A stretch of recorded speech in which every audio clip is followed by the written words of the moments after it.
If you don't like it, find another house. Those words still echo in my mind like a wound that never quite closes. Every time they resurface, I feel that same sharp sting deep inside. That same mixture of disbelief and heartbreak that only comes from being betrayed by the very people you've given your life to. You know that terrible moment when you look at your own child and can't recognize the person standing before you anymore? That's how I felt that autumn Sunday when Michael walked through the front door of my Lincoln Park mansion, dragging 2 enormous suitcases behind him, followed closely by his wife, Jessica, and her mother. Linda, 3 pairs of eyes, cold and expectant, studied me as if I were prey cornered in my own home. Sarah Orlana, 67 years old. After a lifetime dedicated to my company and my family, could never have imagined that one day I'd be treated like an unwelcome guest in the very house I built with my own 2 hands. Everything I had accomplished, the Orlana textile empire, my respected name in the artisan fabric industry, the fortune I'd worked for decades to earn, suddenly seemed like a target painted on my back. That afternoon, as I watched the 3 of them move into my rooms without asking permission, something inside me shifted. It was as if a quiet switch had been flipped, the one that separates innocent generosity from strategic survival. While they hauled their overpriced luggage upstairs, paid for with my money no less, I sat on the living room sofa trying to comprehend what was unfolding before me. "Mom, it's just temporary," Michael said, eyes averted, voice calm but detached. "We ran into a few financial issues and need to stay here until we get back on our feet. Temporary." Such a flexible, dangerous word when spoken by opportunists. It could mean a week, a month, or, as I would soon find out, until the day you die and they inherit what's yours. You might ask how a woman like me, a sharp businesswoman with decades of success, could fall into such a trap. The answer is simple and it cuts the deepest: a mother's love. That blinding affection that convinces us our children could never mean us harm. In business, I was known for my cunning, for my ability to negotiate with steel nerves and a steady hand. But with Michael, my heart softened like wax in sunlight. I remember that day with painful clarity. The Chicago sky was painted that crisp autumn blue, and I was preparing a modest lunch. I never liked having staff around on Sundays. I valued my peace, my own rhythm. The phone rang, and Michael's voice carried a tension I couldn't quite place. "Mom, I need to talk to you." "We're on our way." That we immediately set off alarm bells. Since his marriage to Jessica 3 years earlier, visits had grown fewer, colder, always steeped in unspoken resentment. Within an hour, the doorbell rang. And there they were, Michael, Jessica, and unexpectedly, her mother Linda, all burdened with luggage. Not weekend bags, suitcases. My pulse quickened as unease settled in my stomach. "Mom, we lost the apartment," Michael blurted out as soon as he stepped inside. "The bank foreclosed on the mortgage. We have nowhere to go." For a few seconds, I just stood there in silence, trying to absorb his words. It wasn't the first time he'd faced financial ruin. At 38, Michael had already cycled through at least 5 jobs, each ending because of conflicts with company values, which I'd long translated as refused to follow rules or schedules. "What happened to the money I lent you 3 months ago?" I asked, keeping my voice steady though my heart was racing. Jessica immediately intervened, flipping her flawless blonde hair. "We had some unexpected costs. You know how it is. The car broke down, and then there was that Hamptons trip we couldn't cancel." Linda, who had been quietly observing, stepped forward with the composed air of someone used to manipulation. "Sarah, I know this is an inconvenience, but it's only for a short while. Just a few weeks until we find another place. You won't even notice we're here. 3 grown adults in a 67-year-old woman's home, and I wouldn't even notice?" The absurdity nearly made me laugh. Yet despite my instincts screaming otherwise, that unconditional motherly love spoke louder. "All right," I said, stepping aside. "You can use the guest room and Emily's old room." That was all the permission they needed. In seconds, they were climbing the stairs with their designer bags. Jessica paused halfway up, glanced around at my living room, the rare Andean textiles I had collected personally over decades, and said with a smirk, Don't worry, we'll modernize the decor. I bit my tongue and reminded myself, it's only temporary. A few weeks at most. I couldn't have imagined the nightmare I was inviting in. One that would last 3 long months. Within the first week, everything changed. My peaceful routines, waking early, sipping tea, reading the morning paper, tending to the store, returning for a quiet bath, vanished. The kitchen, once spotless, was now always cluttered. The television roared until midnight. My special occasion wines began disappearing one by one. Then, the small thefts began. An emerald earring my late husband had gifted me. A vintage watch from my father. When I asked, the same condescending response followed. You must have misplaced it, Mom. You've been forgetful lately. That was the first time Michael suggested I was losing my memory. But not the last. Day by day, they began to plant seeds of doubt, insinuating confusion, forgetfulness, fragility. One morning, I caught Jessica rummaging through my purse. What do you think you're doing? I demanded. Oh, I was just grabbing the credit card to buy groceries, she said without blinking. Michael said it was fine. My card. Well, we're eating here, she replied sweetly. We should at least help with the groceries. That logic would have made sense if she had actually bought groceries. Instead, she came home with bags from luxury boutiques, designer shoes, and imported perfume. When the credit card bill arrived, I nearly fainted. Charges from restaurants and stores I'd never visited filled the statement. When I confronted Michael, his response chilled me. Mom, you've got so much saved up. Why hoard it now? We should enjoy it while you're still here. While I'm still here. The words echoed like a curse. You know, while you're still healthy enough to enjoy it with us, he quickly added, but the damage was done. That's when I knew this wasn't temporary hardship. This was a plan, a calculated, deliberate scheme to drain me dry. Weeks turned to months, and I played the part of the gentle, grateful old mother flawlessly. Only my closest friend Susan sensed something. Over lunch one day, she studied me carefully. Sarah, you've been different lately. Are you sure you're all right? I've never been better, I replied with a mysterious smile. Sometimes you take one step back to leap two forward. No one, not even Susan, knew how strategic that step back truly was. Every smile, every concession, every moment of silence was a move toward reclaiming not just my home, but my dignity, and soon the perfect moment would arrive. The 40th anniversary gala of Orellana Textiles would be my stage. Invitations had already gone out, Chicago's elite, journalists, influencers. It would be a night no one would forget. Where are you watching from? Tell me in the comments. I'd love to know who's following this story that turned my world upside down. And if you haven't yet, subscribe to the Elderly Stories channel and join me to see how I taught an unforgettable lesson to those who tried to break me.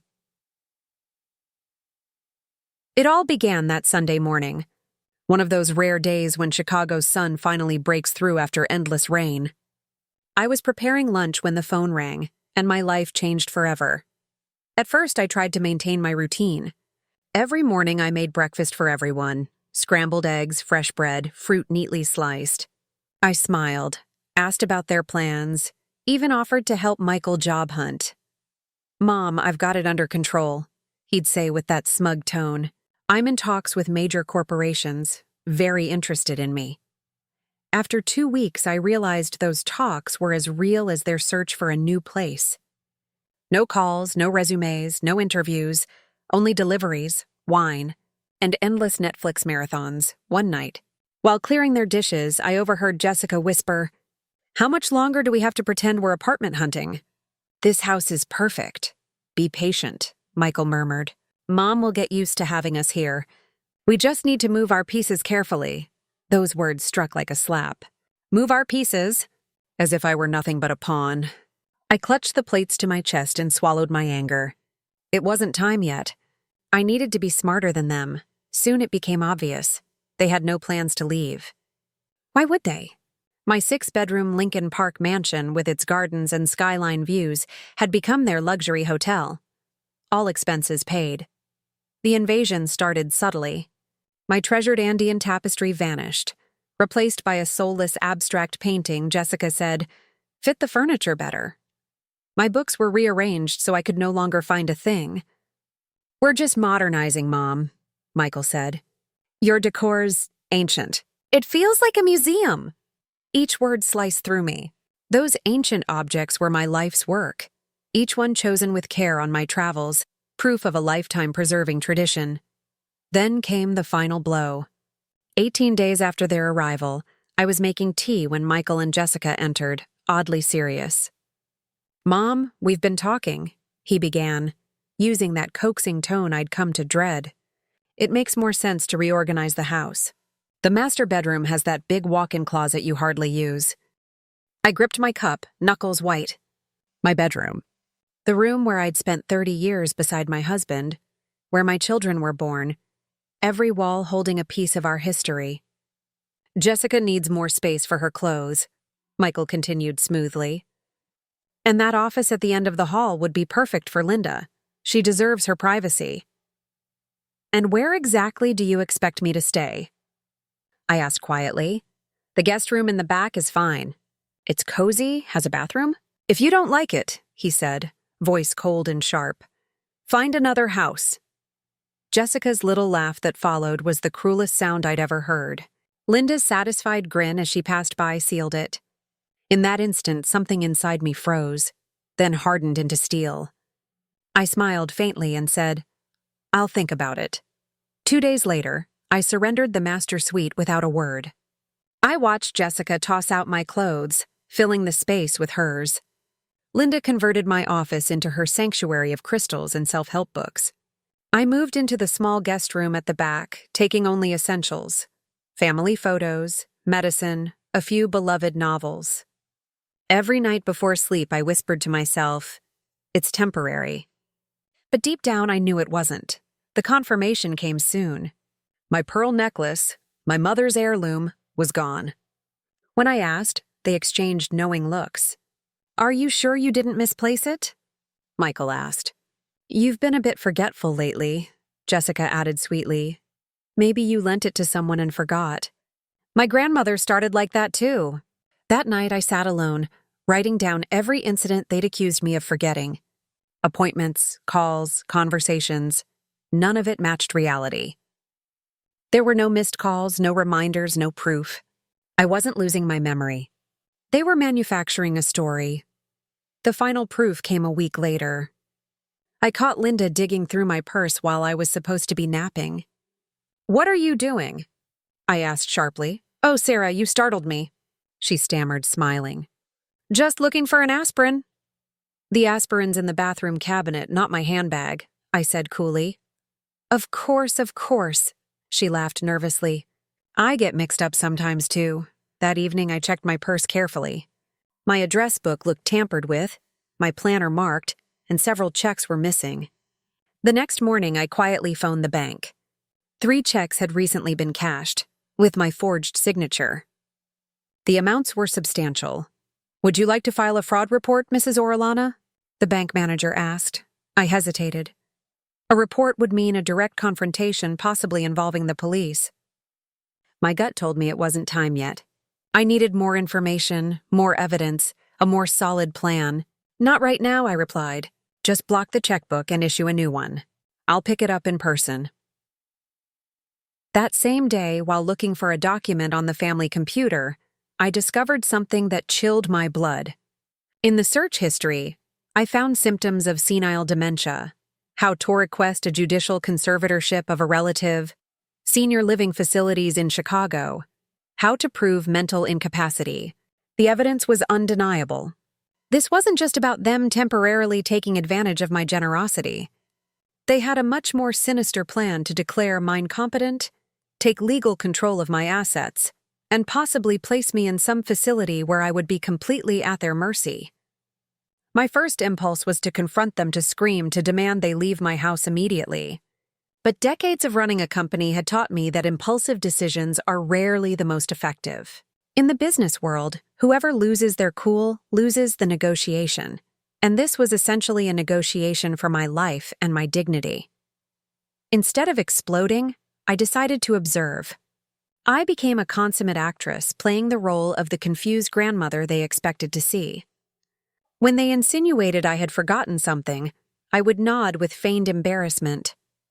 When I lost items they had hidden, I apologized for my supposed absent-mindedness. I let them believe their plan was working perfectly. Meanwhile, I began to lay out my own plan. I needed allies, people I could trust completely, and I knew exactly who they would be. One afternoon, claiming I was visiting an old friend, I went to the Palm Court, a discreet place where I used to meet Susan, my best friend from college. Instead of our usual chat about books and memories, this time I told her the whole truth. Her face went from disbelief to outrage. "This is criminals, Sarah," she exclaimed. "You have to report them immediately." "It's not that simple," I explained.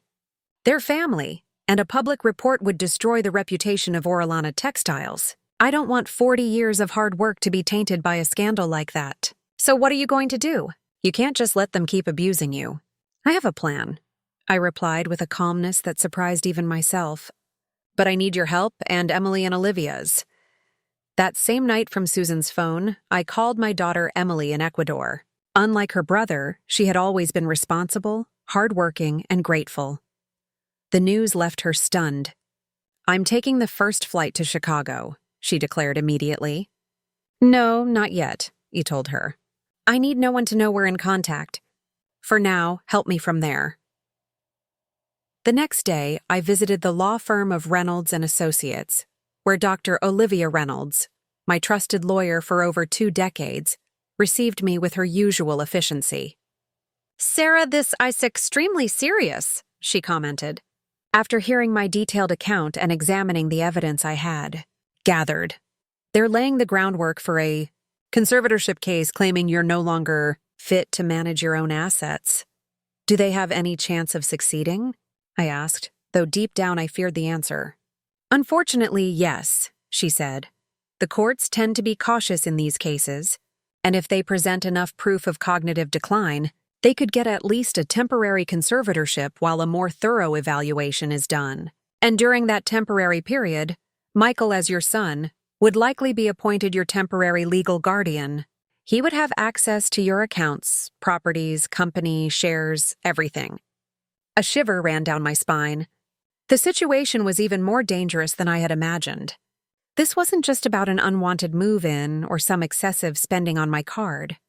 They were literally trying to erase me as an autonomous person, to turn me into a prisoner in the life I had built for myself. "I need to stop them," I affirmed with renewed determination. "And I need to do it in a way that they can never try something like this again." "I have some ideas," Olivia replied with that glint in her eye that always appeared when she faced a particularly challenging case. "But we'll need to act with extreme discretion. Any leak could alert them and speed up their plans." In the following weeks, while at home, I continued to play the role of the confused grandmother. I was secretly working with Olivia, Susan, and Emily on a plan that would completely turn the tables. Every move was meticulously calculated, every document carefully prepared, every ally strategically positioned. To keep up appearances, I gave up more and more space in my house. I let them reorganize the living room, move furniture, even completely redecorate the kitchen.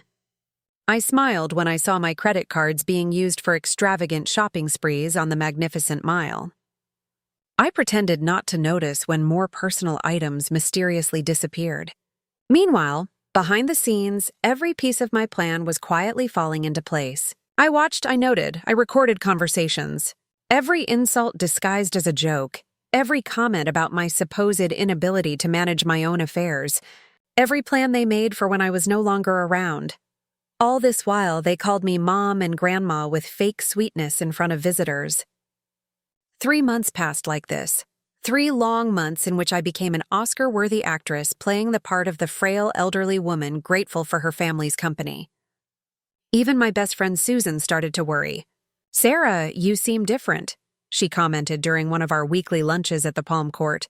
"Are you sure you're okay?" "I've never been better, Susan," I replied with an enigmatic smile. Sometimes you have to take 1 step back to take 2 steps forward. What no one knew, not even Susan, was just how calculated that step back was. Every move, every concession, every forced smile brought me closer to the moment I was waiting for. The day I would reclaim not just my house, but my dignity. The day I would teach Michael, Jessica, and Linda a lesson they would never forget. And that day was approaching. The 40th anniversary party for Orellana Textiles at the prestigious Union League Club would be the perfect stage for my grand finale. The invitations were already being sent out. The guest list included Chicago's entire business elite, journalists, influencers. It was going to be a memorable event. Of that I was sure. That night I didn't sleep. I lay staring at the ceiling of my room, still mine for the moment, and began to map out a plan. It wouldn't be quick or simple, but it would be perfect. I didn't build a textile empire by being naive or impulsive. Every business move was calculated. Every decision weighed, and now I would apply that same strategy to my personal life. The darkness of my room seemed like a perfect canvas for my thoughts. The soft snores of Michael and Jessica seeping in from the hallway only strengthened my resolve. How could they sleep so soundly after conspiring against the person who gave them a roof over their heads? The answer was simple and heartbreaking. They didn't care. To them, I was just a means to an end, an obstacle to overcome, a resource to exploit. By dawn, as the first rays of sun filtered through the curtains, I had the basic structure of my counterattack clear. I would need allies, resources, absolute discretion, and above all, patience, revenge. Like a fine wine needs time to reach its perfect point. The next morning, with dark circles I carefully concealed with makeup, I acted normally. I made breakfast. I smiled at Linda's condescending comments about how I should organize dinner. I ignored the way Jessica blatantly sorted through my mail. I played my part perfectly. "I'm going to the store," I announced after breakfast.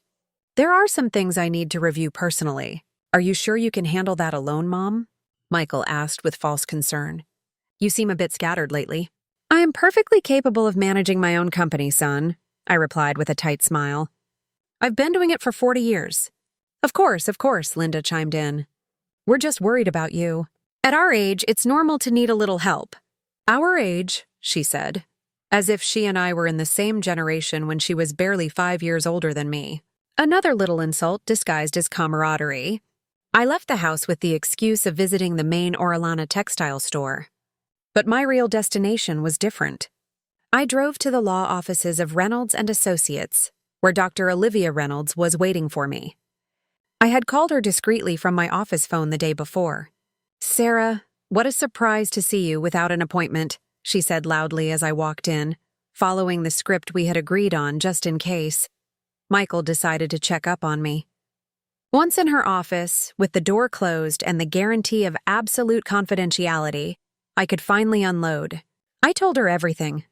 The progressive invasion of my space, the comments about my supposed memory loss, the plans I had overheard to have me declared incompetent. "This is very serious, Sarah," Olivia said, taking meticulous notes. "They are laying the groundwork for a judicial conservatorship. If they succeed, Michael could take full control of your assets." "Exactly," I confirmed. "And I have no doubt that's their ultimate goal. The question is, how do we stop them?" Olivia thought for a few moments, drumming her fingers on the mahogany desk. "First, we need to secure your legal capacity. I propose a complete neuropsychological evaluation with top specialists. These reports will be our first line of defense if they try to claim incapacity." I nodded. It was exactly what I had been thinking. "Second, we must protect your assets. If they get a conservatorship, even a temporary one, they could cause irreparable damage to your estate." "I have some ideas about that," I commented. "What do you think about selling the company?" Olivia's surprise was genuine. "Sell Orellana Textiles, but Sarah, it's your life, your legacy. A legacy that Michael would destroy in a matter of months," I countered bitterly. "I'd rather sell it to someone who will value what I've built, who will continue the mission of preserving and promoting artisanal textile art, who will respect the artisans I've worked with for decades." Olivia nodded slowly, understanding my logic.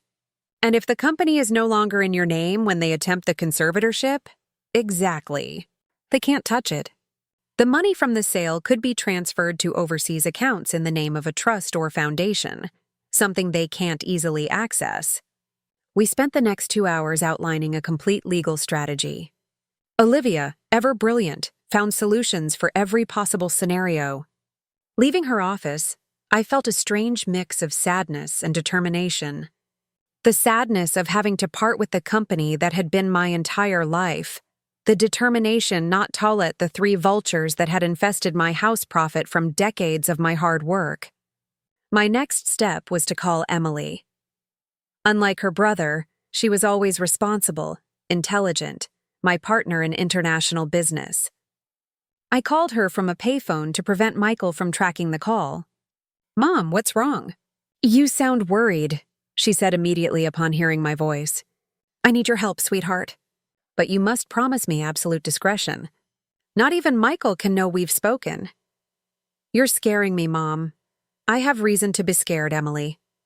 I told her everything, leaving no detail out. The silence on the other end of the line grew increasingly tense as my story unfolded. "I'm taking the first flight to Chicago," she finally declared, her voice trembling with indignation. "No, dear," I replied calmly. "Not yet. I need you to help me from Ecuador first." I explained the first part of my plan to sell Orellana textiles discreetly without anyone in Chicago knowing until it was a done deal. "But Mom, are you sure the company is your life?" "My life is much more than a company, Emily, and I'd rather see it in the hands of someone who will value it than have it be torn apart by your brother's incompetence and greed." "Do you have a buyer in mind?" "Actually, yes. Do you remember Martin Edwards from United Artisol Textiles? He's always admired our business model, and we share the same philosophy on fair trade with indigenous communities." "He's an excellent choice," Emily agreed. "He has the resources and the vision to continue your legacy." "Exactly. I want you to contact him discreetly. Explain the situation in general terms without getting into family details. Tell him, I'm considering retirement and looking for a buyer who respects the essence of Orellana textiles." "I'll do it today," Emily promised. "And then I'll need your help transferring the funds from the sale to secure overseas accounts. Olivia is preparing the legal structure, but I'll need your signature on some documents. Count on me, Mom. And when everything is ready, I'll come to Chicago." "I'm not leaving you alone with those vultures." I finished her sentence. "That's exactly what they are." After hanging up, I stood staring at the phone booth with a sense of unreality. How had it come to this? Selling my company, hiding to call my own daughter, secretly plotting against my own son. Life had a particularly cruel sense of humor. The following days were a delicate dance between maintaining appearances at home and secretly advancing my plan. Every morning, I played the role of the compliant mother and mother-in-law, while every afternoon, under the pretext of managing the store, I met with different specialists: neurologists, psychiatrists, geriatricians. They all confirmed what I already knew. I was in perfect mental condition with no signs of cognitive decline. "It's impressive, Mrs. Orellana," commented Dr. Valenzuela, a renowned neurologist from a top clinic. "Your cognitive abilities are above average for any age, not just for someone who is 67. And could you certify that officially?" I asked. "Of course, I will prepare a detailed report that no court could question." That was the first of 5 medical reports I obtained in the following weeks. Olivia kept them carefully in her safe building, our defensive arsenal. Meanwhile, Emily was making progress with the negotiations with Martin Edwards. As we expected, he was thrilled at the possibility of acquiring Orellana textiles. His initial offer exceeded our expectations. "It's 40% more than what we calculated as the market value," Emily informed me in one of our encrypted conversations. We had set up a communication system through a messaging app that Michael didn't know about using an old phone I kept hidden in my locker at the store. Martin is not just buying the physical assets, but the brand's prestige, the exclusive client portfolio, the market knowledge. I explained it's a fair price. He also mentioned he wants to keep the entire current staff, especially the master artisans, and he wants you to stay on as an honorary consultant if you wish.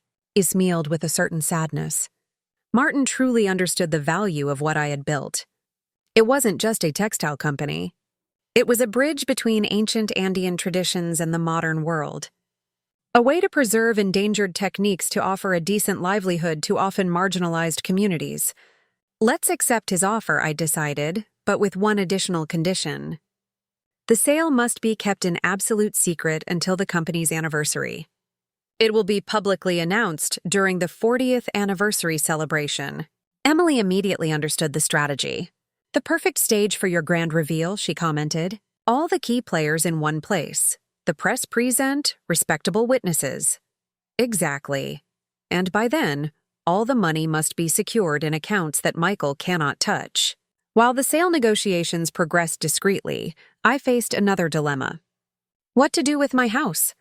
The Lincoln Park mansion represented decades of memories. It had been the setting for happy and sad moments, family celebrations, the growth of my children. But now every corner was tainted by betrayal.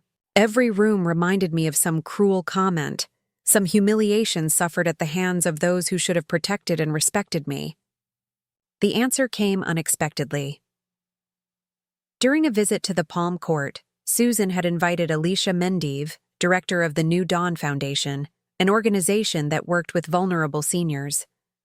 Our biggest challenge is space, Alicia was explaining as we had tea. We have a waiting list of almost 50 people, many living in precarious conditions or completely abandoned by their families. I looked at this energetic 68-year-old woman with her perfectly coiffed white hair and eyes shining with passion for her cause. Something inside me resonated deeply with her mission. And what if you had a much larger space? I asked suddenly. Say a mansion in Lincoln Park with 10 bedrooms, a pool, a large garden. Alicia's eyes widened, not believing what she was hearing. That would be transformative.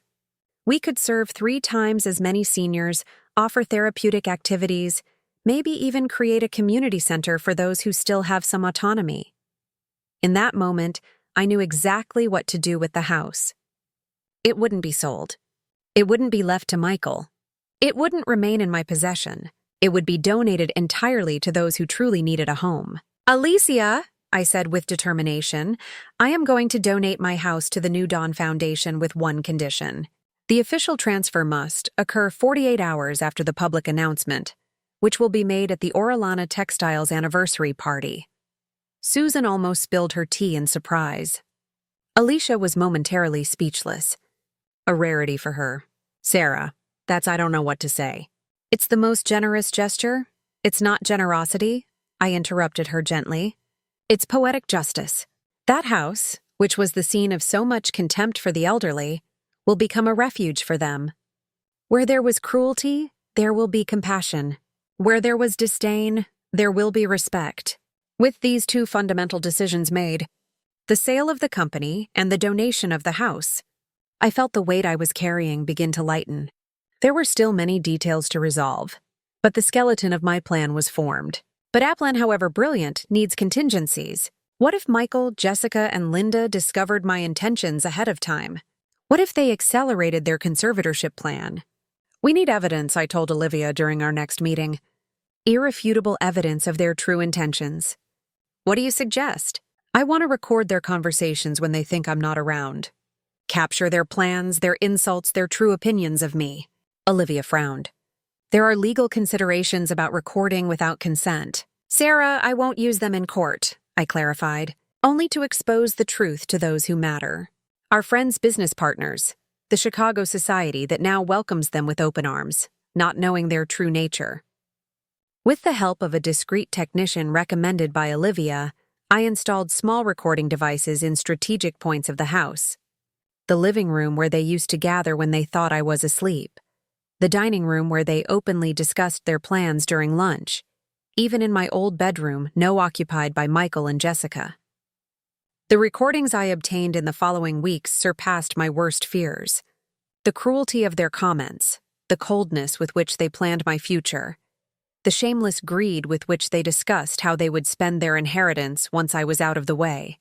Each new captured conversation was a stab to the heart, but it also strengthened my resolve. The last component of my plan required a place for me after the big reveal. Obviously, I couldn't continue living in the house once I publicly confronted Michael, Jessica, and Linda. And although I had several investment properties, they were all registered in my name and would be easily traceable. It was William Preston, a widowed real estate entrepreneur I had met at a charity event months earlier, who provided the perfect solution. The Valley View condominium has just been completed, he commented during a discreet lunch. It has Parkview's 24-hour security, and best of all, no one would associate Sarah or Alana with such a contemporary place. Why do you say that? I asked, half amused, half offended. Because your public image is so linked to the traditional, the classic, the Andean textiles, your Lincoln Park house, your office with antique furniture. No one would look for you in a glass and steel building with integrated home automation and a rooftop pool. I couldn't help but laugh. He was right, of course. My personal aesthetic had always favored the traditional, the artisanal things with a history. But maybe it was time for a change to reinvent myself, not just materially, but personally. I'd love to see it, I replied. The apartment was everything William had promised, and more spacious, bright, with spectacular views of the park and the skyline in the distance. Modern without being cold, sophisticated without being pretentious. It was perfect for starting this new chapter of my life. I bought it that same day through a company created by Olivia specifically for this purpose. No one except a small circle of trust knew I was the true owner. Susan took on the task of decorating it discreetly. As a retired interior designer, she had impeccable taste and knew my preferences better than anyone. In a few weeks, she transformed the empty space into a cozy home with some of my most cherished personal items that had been discreetly removed from the mansion without anyone noticing. "Ready for your new life," she announced proudly when she showed me the final result. New beginning, new memories. With all the elements in place, the sale of the company, the legal protection against the conservatorship, the donation of the house, the new apartment, all that was left was the grand finale, the moment of revelation, which would be during the 40th anniversary party of Orellana Textiles. The next morning, I called my daughter Emily, who lived in Ecuador. Unlike her brother, she was always responsible, intelligent, my partner in international business. The conversation was brief, but she immediately understood the gravity of the situation. One afternoon, returning early from the store, I overheard a conversation that chilled my blood. I had a severe migraine, something unusual for me, but the stress of the past few weeks was taking its toll. I asked Maria Lisa, my personal assistant, to handle the closing and decided to go home to rest. I entered quietly through the back door, a habit I had developed since my house was invaded. I didn't want to face the condescending looks or the faintly concerned questions about my health. It needed a few moments of peace before putting on the mask of the confused grandmother again. As I walked through the garden, I heard voices coming from the terrace. The slightly ajar living room window allowed me to catch fragments of a conversation. I stopped motionless, immediately recognizing the voices of Michael, Jessica, and Linda. "The lawyer says we need more proof," Linda was saying in a conspiratorial tone, "concrete evidence that she is no longer competent to make decisions." I was paralyzed, my heart beating so hard I feared they could hear it. "What kind of proof?" Jessica asked, sounding genuinely curious. "Unpaid bills, questionable financial decisions, erratic behavior," Linda explained. "Things that can be documented and presented to a judge."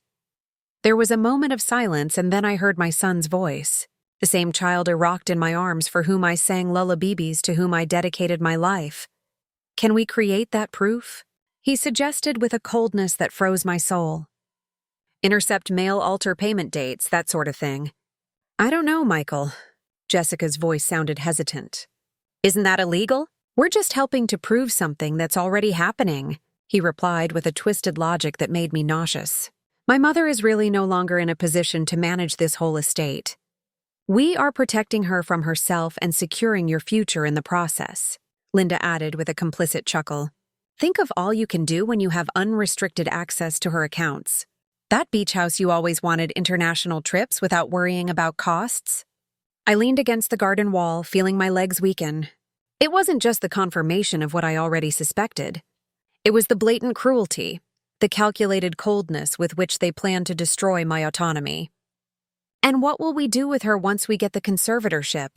Jessica asked, now seeming more interested in the plan. It was the answer to this question that finally broke my heart. "There are excellent facilities," Michael said, as if commenting on the weather. "Discreet places with good medical infrastructure. She'll be fine there." But what if she refuses to go? Jessica insisted. She won't have a choice, my son replied with a coldness I never imagined he could possess. Legally, she won't be able to make those kinds of decisions. I'll decide for her as her legal guardian. At that moment, leaning against the garden wall, I felt my legs give way. The betrayal was complete absolute. It wasn't just about taking financial advantage of me, but literally erasing me, nullifying my existence as an autonomous human being. I remembered my father who suffered from Alzheimer's in his final years. I saw firsthand what it meant to gradually lose the ability to decide about one's own life. The difference is that he was genuinely sick. He genuinely needed care. I, on the other hand, was in full possession of my mental faculties.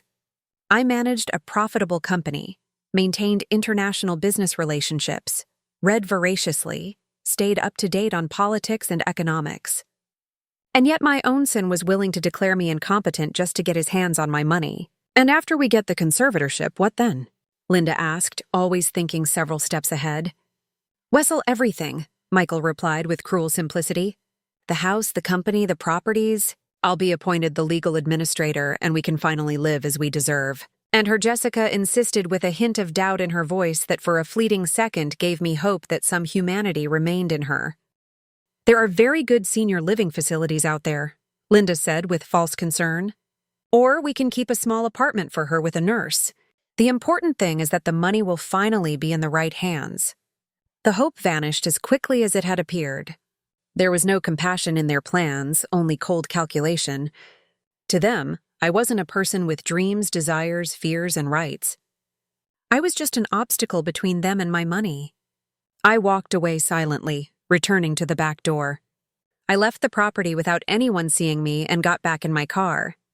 I drove aimlessly for almost an hour, trying to process the magnitude of what I had just discovered. Michael's betrayal hurt in a way I never imagined possible. My own son, to whom I gave everything, was willing not only to rob me, but to destroy my identity, my autonomy, my dignity. It was as if a knife was twisting in my heart every time I remembered his cold, calculating words. When I finally calmed down enough to think clearly, I stopped at a quiet park. I took out my phone and called the two people I trusted most in the world, my daughter Emily and my lawyer, Dr. Olivia. Emily, I need you to come back to Chicago as soon as possible, I said as soon as she answered. But don't tell anyone, especially not your brother. Mom, what happened? She asked, alarmed by my tone. I'll tell you everything when you get here. Just trust me, please. Then I called Olivia and arranged an urgent meeting for that same afternoon. Her office was a discreet place where I could speak openly without fear of being interrupted or discovered. Sarah, in all my years of practicing law, I have never heard anything so outrageous, Olivia said after listening to my detailed account. They have no legal basis for this. You are perfectly lucid and capable. But did you hear their plan? I replied, still trembling with indignation. They're creating evidence, Olivia. Little things that when added up can convince a careless judge. Don't worry, she reassured me, holding my hands. We're going to create a much more effective counterplan. First, we need to protect your assets. That same afternoon, we began to implement legal protection measures. The first thing was to document my current mental state. Olivia scheduled appointments with 3 different specialists, a neurologist, a psychiatrist, and a geriatrician. All 3 certified after exhaustive evaluations that I was in full possession of my mental faculties and perfectly capable of managing my assets. These reports are conclusive. Dr. Mendoza, a renowned neurologist, assured me there are no signs of cognitive decline. Your memory is intact and your executive skills are exceptional for any age. Would they be enough to counter a conservatorship attempt? I asked. With these reports, any judge with a modicum of sense would immediately dismiss such a request, he confirmed. But I understand your concern. The very idea of facing such a process is terrifying. I left the consultation with a mix of relief and sadness. Relief to know I had solid legal defenses. Sadness that I needed them in the first place. How had it come to this? How had the child it taught to walk, to read, to dream become a calculating stranger planning my destruction? The next step was more complicated. I had to gather evidence of their intentions, Following Olivia's advice, I discreetly installed recording devices in strategic points of the house. It wasn't something I felt comfortable with. I had always valued privacy, even within my own family, but the circumstances were exceptional.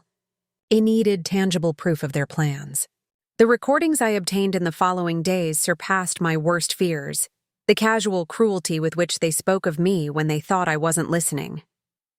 The detailed plans to create evidence of my supposed incapacity, the discussions about how they would spend my money once they had me under their control. Each new recording was like a dagger, but it also strengthened my resolve. "We have everything," Olivia assured me after listening to some of the most incriminating recordings. "With this, we can not only defend you from any conservatorship attempt, but potentially press charges for attempted fraud and breach of trust." "I don't want to take them to court," I replied, feeling a strange calm. "I don't want a public scandal that tarnishes the Orellana Textiles name. I just want them out of my life for them to never be able to hurt me again, and for them to receive a lesson they will never forget." "I understand," Olivia nodded, "and I think I have exactly what you need." Her plan was brilliant in its simplicity. Confront them publicly. Expose their true intentions before the people they most wanted to impress, the social and business elite of Chicago. There would be no need for courts or police or long legal battles, just the raw truth revealed at the perfect time and place. The ideal occasion presented itself. The 40th anniversary celebration of Orellana Textiles, scheduled to take place at the prestigious Union League Club in exactly 1 month. Everyone would be there: friends, business partners, influential figures from Chicago society, even specialized press. It would be the perfect stage for my grand finale. In the meantime, I had to keep playing my part as the confused grandmother so as not to arouse suspicion. Every day was an exercise in self-control, having to smile at their condescending comments, pretend not to notice when they rummaged through my things, feign gratitude for their fake concern. One morning I discovered Jessica going through my private mail. Instead of confronting her, I acted confused. "What are you looking for, dear?" I asked with feigned innocence. "Just organizing your mail, mother-in-law," she replied with that cloying tone she had perfected. "There are some bills that seem overdue. Do you want me to take care of paying them for you?" "How thoughtful," I replied, noticing that the bills in question had been clearly manipulated to alter the due dates. "But don't worry, Maria Elisa takes care of all those payments from the office." A flash of frustration crossed her face before being replaced by her usual smile. They were trying to create exactly the kind of evidence they had discussed: unpaid bills, financial disorganization, signs of inability to handle everyday matters. Another day, I found Linda talking on the phone in a low voice from my office. When she saw me, she abruptly ended the call. "Who are you talking to?" I asked casually. "Oh, just a friend," she replied too quickly to be believable. "I was telling her how worried we are about you." "You've been so distracted lately. It's my age," I replied, playing along. "Sometimes I feel a little confused." Her face lit up with barely concealed malice. I was giving her exactly what she wanted to hear. Later, checking the list of calls made from my landline, I discovered she had contacted a lawyer specializing in judicial conservatorships. They were speeding up their plans. One evening after dinner, Michael directly addressed the topic they had clearly been discussing among themselves. "Mom, we've noticed that you've been having trouble managing your affairs lately," he began with that falsely concerned tone that turned my stomach. "Maybe it would be good for me to help you with the important decisions, especially the financial ones." "You think so?" I replied, pretending to consider his suggestion. "Maybe you're right. I do feel a bit overwhelmed sometimes." "It's completely normal at your age," Linda intervened. "My sister-in-law went through the same thing. One day she was perfectly fine. The next she couldn't even remember her own name." "How terrible," I murmured, noticing how the three of them exchanged complicit glances. They were building their narrative step by step, creating a history of my supposed decline that they could later present to a court. "Don't worry. Mom." Michael continued placing his hand on mine in a gesture I would have once interpreted as affectionate, but which now seemed calculated. "I'll take care of everything. I just need you to sign some documents that Jessica is preparing." "Documents?" I asked with feigned confusion. "Nothing important?" Jessica chimed in quickly. Just to make it easier for Michael to help you with the accounts, the properties, that sort of thing, so you don't have to worry about anything. How thoughtful of you, I replied, forcing a smile. I'll review them tomorrow when I'm more rested. There's no rush, Michael said, though the tension in his voice contradicted his words. But the sooner we sign them, the sooner I can start helping you. That night, alone in my room, I reviewed the day's recordings. As I suspected, as soon as I went to bed, the three of them celebrated what they considered a significant advance in their plan. She's caving faster than I thought, Michael commented. A few more days and we'll have her signature on the power of attorney. After that, it's just a matter of time for the full conservatorship. Let's not count our chickens before they hatch, Linda warned. Your mother has always been shrewd. We have to make sure she really signs without reading the details. Trust me, Michael replied with arrogance. I know exactly how to handle her. I turned off the recording, feeling a mix of nausea and renewed determination. They were so sure of their victory, so confident in their ability to manipulate me that they had completely let their guard down. They had no idea that every word, every plan, every conspiracy was being meticulously documented. The next day, I received a call from Emily. She had arrived in Chicago and was staying discreetly at Susan's house, just as we had agreed. I can't believe what you're telling me, Mom, she said, her voice trembling with indignation after listening to the recordings. My own brother, how can he be so cruel? Greed changes people, darling, I replied sadly, and Michael always had that seed in him, the tendency to take the easy way out, to expect others to solve his problems. Still planning a judicial conservatorship, talking about putting you in a home against your will. It's monstrous. The important thing now is to stop them before they cause irreparable damage, I said, focusing on solutions rather than pain. How are the negotiations with Martin going? Better than expected, Emily replied, her voice regaining some of its usual energy. The contract is ready to be signed. He's just waiting for the date we indicated to make the public announcement. Perfect. And the bank transfer is all prepared. As soon as the money from the sale is deposited, it will be immediately transferred to the accounts we established overseas. Michael will never be able to touch it, even if he somehow manages to get the conservatorship. Excellent work, honey, Mai praised her, feeling immense pride for this brilliant, honest, and loyal woman I had raised. Now, we just have to wait for the perfect moment, and that moment is approaching. The 40th anniversary party for Orellana Textiles was in exactly 2 weeks. The invitations had been distributed. The guest list included the cream of Chicago society, and the prestigious Union League Club was being specially decorated for the occasion. Michael, Jessica, and Linda were more excited about the event than I was, though for completely different reasons. For them, it was the perfect opportunity to present themselves as the natural heirs to the Orellana Textiles empire, to make contacts with influential figures who could be useful to them once they had control of my assets. They had no idea that the party they were so eagerly anticipating would actually be the stage for their greatest humiliation. Everything was ready for the grand 40th anniversary party of Orellana Textiles at the prestigious Union League Club. With the help of Emily and Dr. Reynolds, I'd finalized the negotiations to sell the company to Martin Edwards. The price was exorbitant, well above market value, and the contract had been signed in secret with clauses guaranteeing absolute discretion until the official announcement. On the morning of the celebration, I woke up with a strange feeling in my chest, a mix of anxiety and determination I had never experienced before. I looked out the window of the small guest room, the same one I was relegated to when Michael and Jessica took my master bedroom, and I saw the sun timidly rising between the buildings. It would be the last sunrise I would witness in that house, the house I built with so much love, and was now about to leave forever. I got ready, calmly savoring every moment of that morning. I had my jasmine tea on Theodorus, looking at the garden that David, my late husband, had designed decades ago.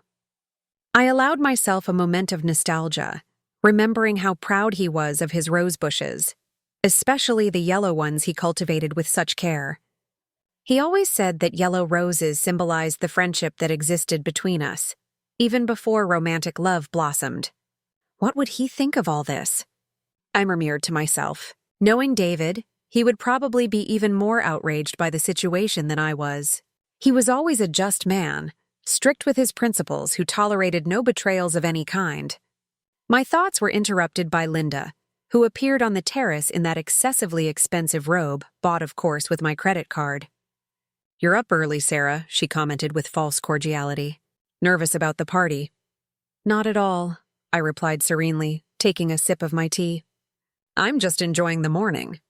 She looked at me with a mixture of distrust and disdain. During those months of forced cohabitation, I had learned to decipher her every look, every tone of voice. Linda had never worked a single day in her life. She lived off her ex-husband's pension and now apparently off the resources of her daughter and son-in-law, or rather my resources. "Jessica and I are thinking of going to the salon later before the party," she commented, pouring herself some coffee. "You should come with us, get the full treatment." Translation: they would spend a few $1,000 more on my card for extravagant beauty treatments. "Thanks for the invitation, but I already have an appointment with my regular hairstylist," I replied. In reality, I had a much more important engagement, a final meeting with Dr. Reynolds to confirm every detail of my plan. "As you wish," she shrugged, clearly relieved not to have to include me in her plans. "Just don't be late for the party. It's going to be a big day for the company." "It will certainly be an unforgettable day." I agreed with a smile she couldn't interpret. As soon as I finished my breakfast, I called a cab. I avoided using my own car so as not to arouse suspicion about my destinations. I asked to be dropped off at the Magnificent Mile where I was supposedly going to do some shopping. As soon as the cab drove away, I called another one and headed to Dr. Reynolds' office. Emily was already waiting for me there along with Susan. Seeing them there, united in my support, brought tears to my eyes. During those months of daily humiliation, my daughter and my best friend were my pillars of sanity. "Mom, everything is ready." Emily hugged me as soon as I walked in. The bank transfer documents were finalized last night. 80% of the sale value is already secure in the overseas accounts.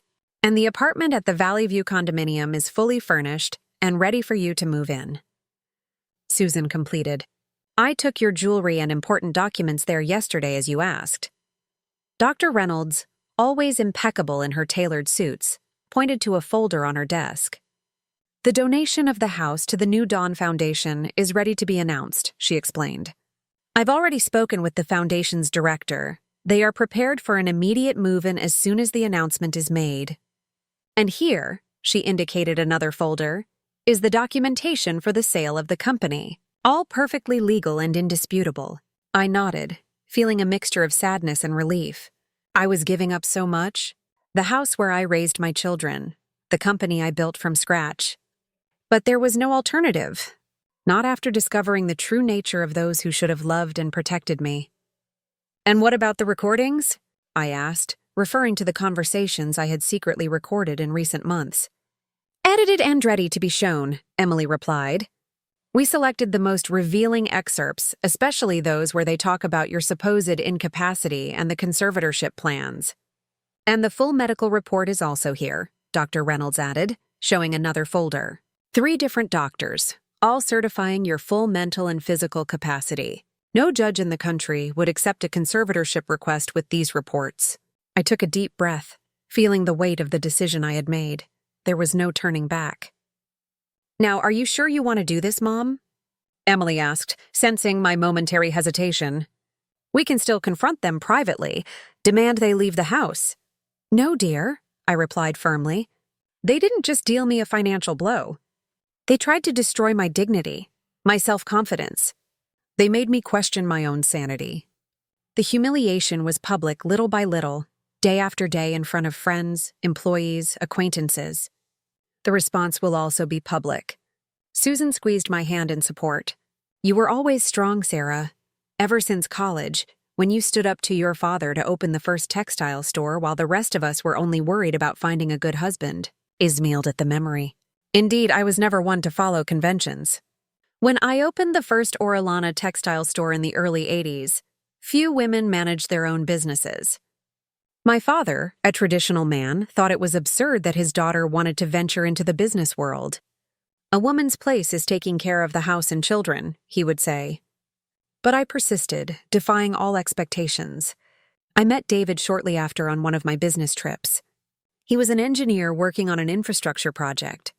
Unlike my father and many men of that era, David admired my independence and ambition. We married months later and built not only a family but an empire together. His premature death from a massive heart attack 15 years ago was the hardest blow I had faced until now. "David would be proud of you," Susan said, as if reading my thoughts.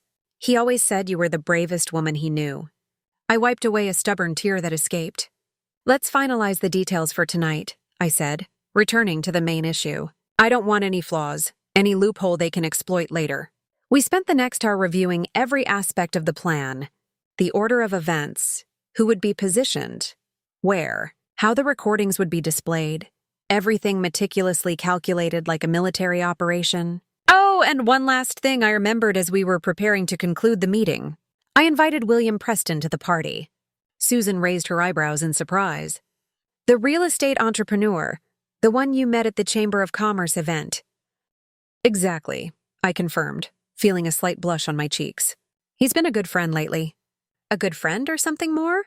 Susan teased with a mischievous smile that made me laugh for the first time in days. "Just a friend for now," I replied, feeling strangely cheerful despite the circumstances. But who knows what the future holds? I left Dr. Reynolds' office with a lighter heart, despite the tension of what was to come. I went to the beauty salon, where I did have Ariel appointment. After all, if I was going to deliver the final blow to those who tried to destroy me, I would do it looking like a queen. At the salon, while the stylist arranged my hair in an elegant updo, I allowed myself to remember the exact moment everything changed. The straw that finally broke the camel's back. I returned home in the afternoon with an elegant hairstyle that enhanced my features and discreet makeup that highlighted my eyes. I felt ready for the battle ahead. I found the house in a state of commotion. Jessica was running back and forth trying on different pairs of earrings in front of the living room mirror. Linda was talking loudly on the phone, apparently giving instructions to someone about the party arrangements. And Michael, my son, was sitting on the sofa, distractedly fiddling with his cell phone as if all the commotion had nothing to do with him. "You're finally here," Jessica exclaimed when she saw me. "We were worried you'd be late for your own party." The fake concern in her voice was almost comical. In the last 3 months, she hadn't worried once about my well-being, only about access to my credit card and the keys to my imported car. "I was just sorting out some last-minute details," I replied calmly, heading for the stairs. "I'm going to get ready now." "Don't take too long," Linda warned, covering the phone with her hand. "The driver will be here in an hour to take us to the club." I nodded and went up the stairs with deliberate calm. Each step I took brought me closer to the moment I had been waiting for, the moment of truth, of justice, if one can call what I planned to do that. In my room, or rather in the guest room I now occupied, I opened the closet and looked at the dress I had set aside for the occasion. It wasn't the navy blue one that Michael had kindly suggested, but an elegant deep red dress the color of wine. A deliberate choice. In Eastern culture, which I frequently dealt with in my imported textile business, red symbolizes power, good luck, and most importantly, celebration. And I certainly had a lot to celebrate that night. An hour later, we were all in Thelemacine on our way to the Union League Club. I watched the 3 of them chatting excitedly about the party. They were visibly thrilled, not by the celebration of the company's 40 years, but by the opportunity to present themselves as the natural heirs of the Orellana textiles empire. "Remember to speak briefly," Linda instructed Michael. "Thank everyone for the opportunity to continue your mother's legacy, but don't go into details about future plans just yet. And if someone asks about the succession in the company," Jessica questioned, "say we are in a period of natural transition," Linda replied with that smug tone I had learned to detest. "That Sarah is still officially in charge, but that you are already taking on a large part of the administrative responsibilities." A blatant lie, of course. Michael had never shown the slightest interest in the family business. On the rare occasions he showed up at the store, it was only to take money or use the meeting room for personal appointments. We arrived at the Union League Club promptly at 8 in the evening. The ballroom was magnificently decorated, an elegant combination of exotic flowers and soft lighting. Rare textiles from the exclusive Orellana Textiles collection served as strategically placed decorative pieces, creating intimate settings within the large space. At the entrance, we were greeted by a line of employees, many of whom had worked with me for decades. I noticed the confused looks when Michael, Jessica, and Linda walked past me, behaving like the main hosts of the party. "Mrs. Orellana," whispered Maria Elisa, my personal assistant for over 15 years, when she managed to approach me discreetly. "Everything is as agreed. The files are with the audiovisual technician. The presentation is ready to be shown when you give the signal." I thanked her with a discreet nod and headed to the main hall where nearly 200 guests were already gathered. The cream of Chicago society, influential entrepreneurs, journalists specializing in economics and business, politicians, diplomats, all people who had in some way been part of the Orellana Textiles journey over the past 4 decades. I observed with interest the dynamic that naturally established itself. Michael, Jessica, and Linda circulated through the room as if they were the true hosts, introducing themselves as the future of the company. I saw Jessica explaining to a group of ladies how she planned to modernize the brand, while Linda whispered with some businessmen about investment opportunities that would soon arise. "They don't waste time, do they?" A familiar voice commented beside me. It was William, elegant in his dark suit, holding 2 glasses of champagne. "They have always been very efficient when it comes to seizing opportunities," I replied, accepting the glass he offered, especially when those opportunities involve money that isn't theirs.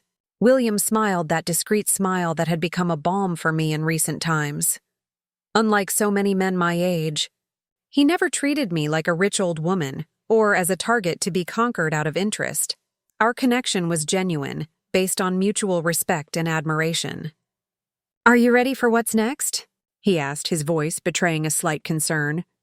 "More than ever," I replied firmly. "It's time to rebalance the scales." At that moment, I noticed Emily entering the room discreetly. As we had agreed, she had arrived separately and did not approach me immediately. Beside her were Dr. Reynolds, both elegantly dressed and with determined expressions. Susan was already positioned near the stage, chatting casually with the master of ceremonies. "It seems everyone is in their places," William observed. "Then it's time for the show to begin," I replied, taking a deep breath. I made my way to the center of the room where a small stage had been set up. The master of ceremonies announced that it was time for the speech from the founder and president of Orellana Textiles. I noticed the look of slight panic on Michael's face, who clearly did not expect me to take the initiative with the speech. I walked up to the stage with an upright posture and the confidence of someone who built an empire from scratch. I looked at the assembled audience, friends, business partners, loyal customers, and then at the 3 faces that had turned my life into a hell in recent months. Michael, Jessica, and Linda were now strategically positioned near the stage. Fake smiles on their faces, ready to take over as soon as I finished what they imagined would be a brief and confused speech from a supposedly cognitively declining old woman. "Good evening, everyone." I began, my voice clear and firm, resonating through the microphone. "It is with immense joy that I celebrate today not only the 40 years of Orellana Textiles, but also the beginning of a new phase in my life." The murmurs in the audience ceased. All eyes were fixed on me. The moment I had waited for so long had finally arrived. Today I close an important chapter of my journey and begin another even more exciting one. And you, my dear friends and partners, will be the first witnesses to this transformation. I saw the confusion in Michael's eyes, Jessica's growing nervousness, Linda's sudden pour. None of them knew what was coming, but somehow instinctively they sensed that their plans were about to fall apart. With a serene smile, I gave a discreet signal to the audiovisual technician.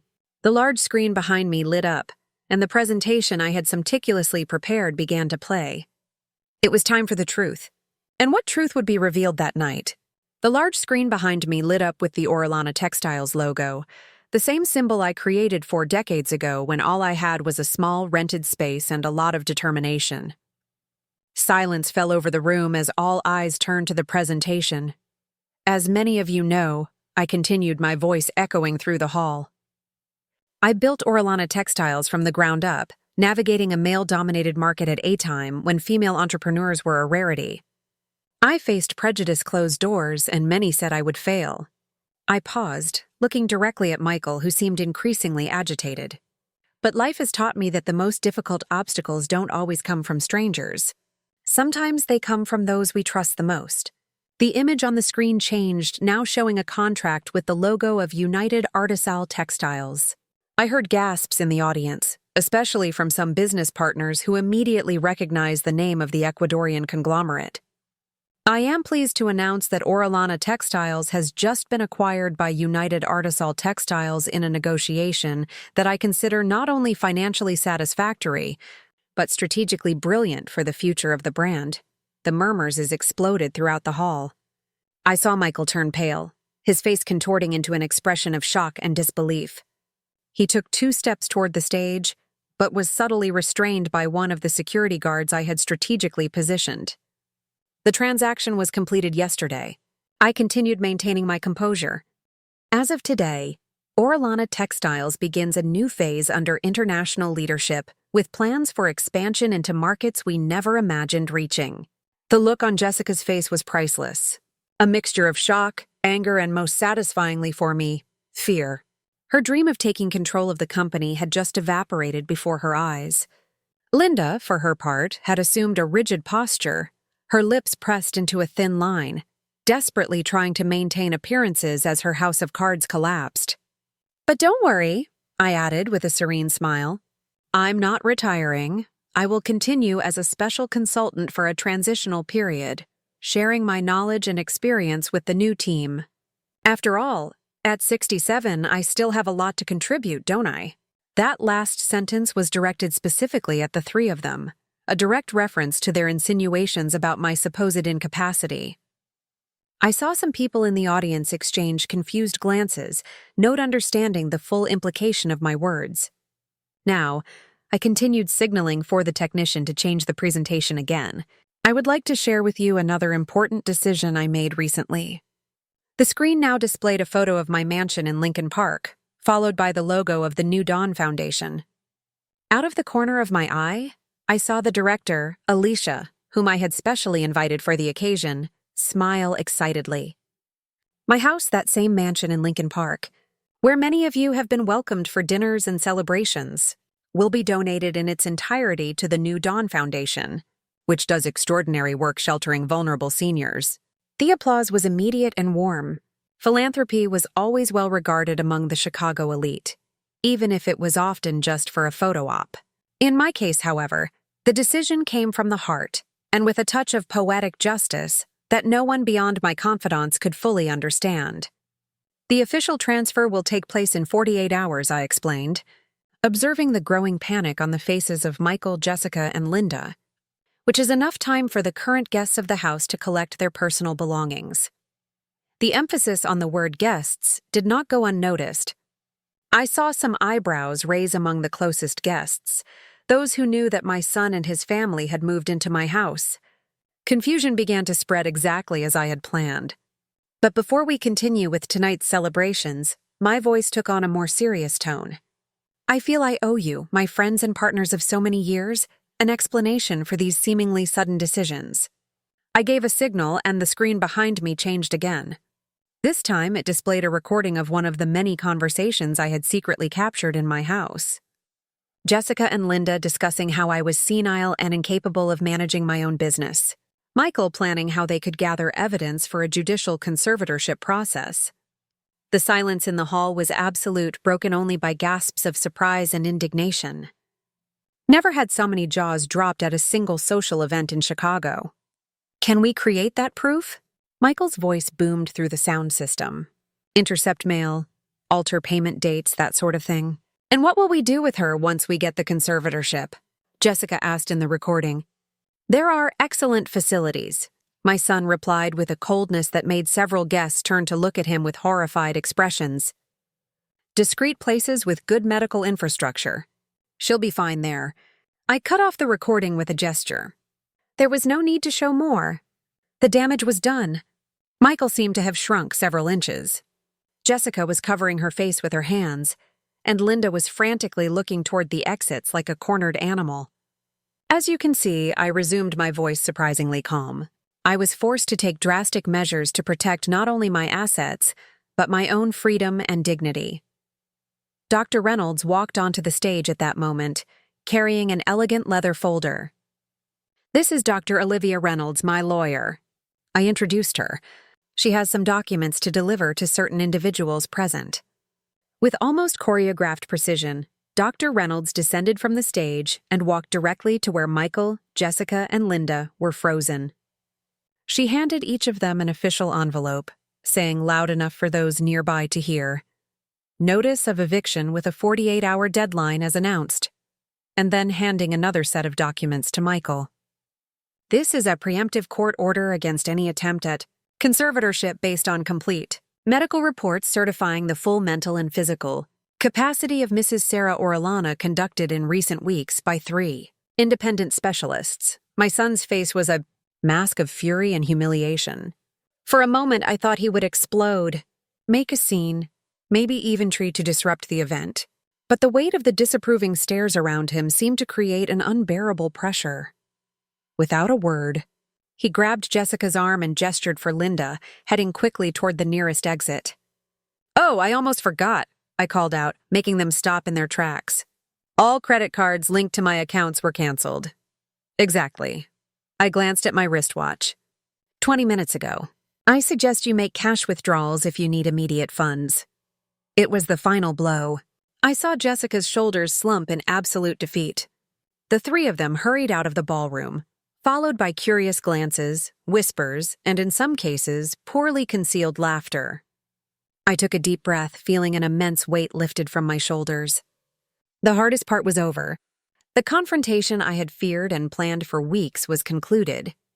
Now it was time to look forward. "My dear friends," I resumed, my voice now lighter. "I apologize for the dramatic interlude. This is not how I plan to celebrate 40 years of Orellana Textiles, but sometimes life forces us to face painful truths in order to move on." Emily came up to the stage and took my hand, offering her silent support. Susan joined us shortly after, bringing with her director Alicia from the New Dawn Foundation. "I would like to introduce you to Director Alicia Mendave," I said, "the extraordinary woman who will transform my former house into a cozy home for dozens of seniors who truly need care and dignity." The applause was generous. Alicia, a woman in her early 70s with more energy than many young people, took the microphone briefly. "On behalf of all the seniors who will benefit from this extraordinary donation, I want to express our eternal gratitude to Mrs. Orellana. Sarah, this mansion will not just be a roof over their heads, but a symbol of hope and dignity for people society often forgets." More applause. I saw tears in some people's eyes. The atmosphere in the room had completely changed from tension and shock to a genuine celebration of generosity and resilience. "And now I announced I invite you all to enjoy this wonderful evening. The band will start playing in a few minutes. Dinner will be served and we will celebrate not only 4 decades of a successful company, but also new beginnings. And that, my dear friends, is how I taught an unforgettable lesson to those who tried to take everything from me. Life comes full circle, doesn't it? Today at 67, I am living a new chapter I never imagined. My apartment overlooking the park brings me peace every morning. My new foundation to support female entrepreneurs over 50 gives me a renewed purpose. And William, that wonderful man who came into my life at just the right moment, showed me that it's never too late to start over, even in love. That night at the Union League Club changed everything. Seeing the look on Michael's face when I announced the sale of the company, Linda's pour when she learned they would have nowhere to live in 48 hours, Jessica's panic when I canceled all the credit cards. It was as if an immense weight was lifted from my shoulders. It wasn't about petty revenge, but about justice, about reclaiming my dignity, about proving to myself that I was still in control of my life. As for my old mansion, it now houses dozens of seniors who receive the care and respect they deserve. I visit occasionally, and there is something profoundly comforting in seeing that space, once contaminated by greed, now filled with genuine smiles and gratitude.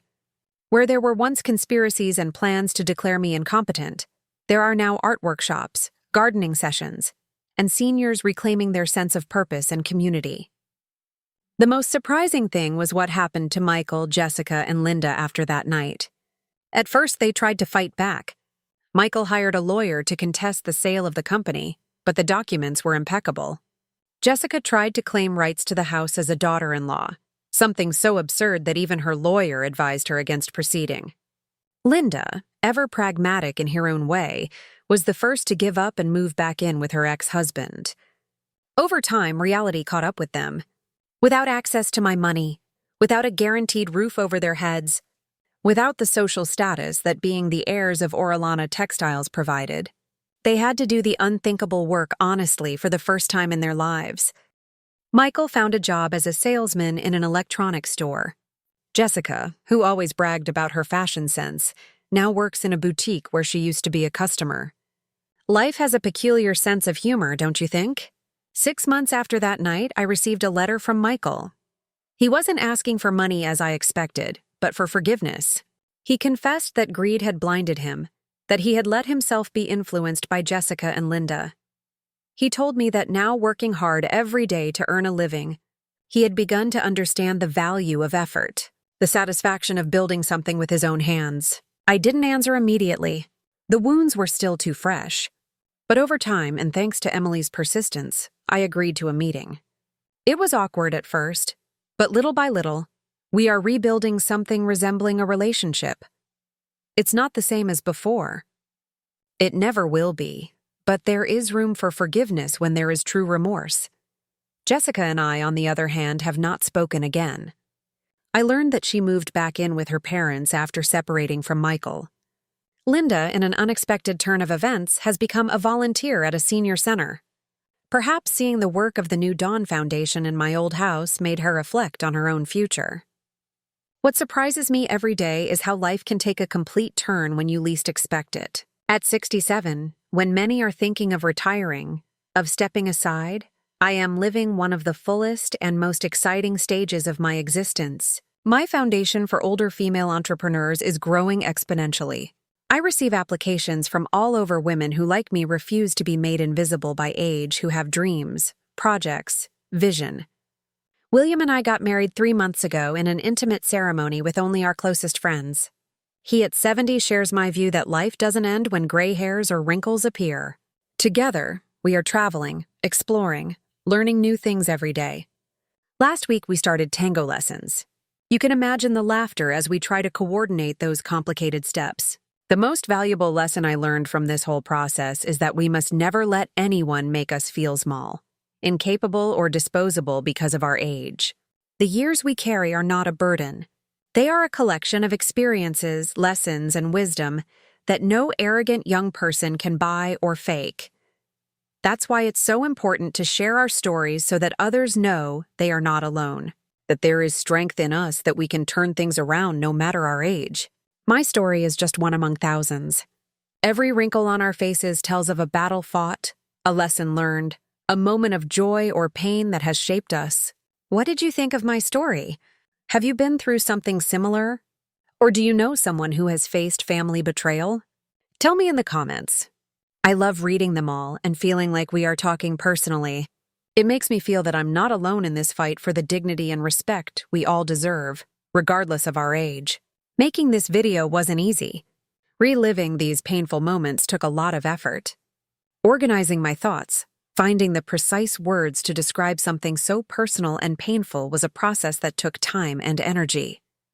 That's why I ask you, if my story moved you, if it touched a chord in your heart, please leave a like on this video. That small gesture means a lot to me and to the Elderly Stories channel. And if you are not subscribed to the channel yet, do it right now. We have many other exciting stories to share. Real stories of people who, like me, faced seemingly impossible challenges and came out victorious. Stories that will make you laugh, cry, reflect, and above all remember that we're never too old to start over.